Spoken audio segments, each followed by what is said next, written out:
Hey everyone! Generally speaking, I don't like fat tire bikes. I prefer my road bike to have 28-inch tires and my dirt cycle to have 35-inch tires. I have to admit that I have a certain amount of contempt for fat tire e-bikes, which I frequently witness trundling down local bike trails, sometimes even with a pedal.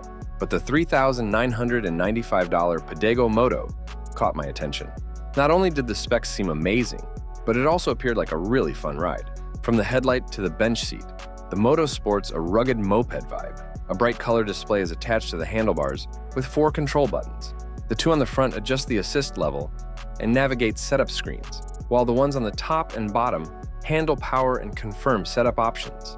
The Moto is powered by a 750-watt motor with up to 75 miles of range, paired with a 48 volts battery.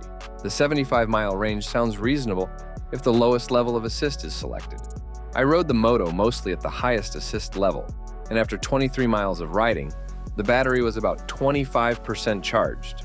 What really surprised me about the Moto was the group set.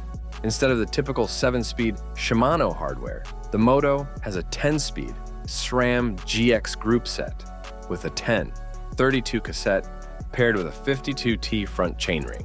Riding the Moto at night posed no visibility worries thanks to its powerful headlight. The motorcycle-style headlight even has a 170 lux high beam setting, and the back features a combo brake light running light with turn signals. Riding the Moto around town was a blast. Even with the assist maxed out, acceleration feels natural, with the bike adding to my effort to reach cruising speed. In the highest gear, I could reach 30 miles per hour by pedaling furiously. Less strenuous efforts topped out at 26 to 28 miles per hour, which I decided was fast enough for my purposes. Nighttime rides are particularly enjoyable with the bright headlight and efficient brake lights. There are some minor quibbles with the Moto. First is the assist. Like the Trek FX Plus 2, the Moto motor would occasionally give me the sensation of being pushed from behind.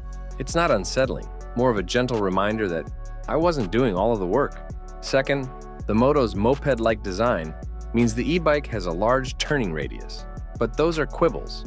What really sets the Moto apart from the competition is the build quality.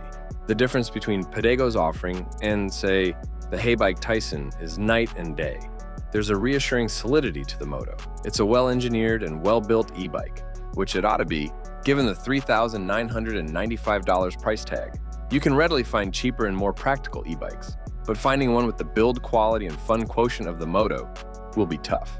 What do you think about the new e-bike? Write your opinion in the comments below. Thanks for watching. Have a nice day, and God bless you.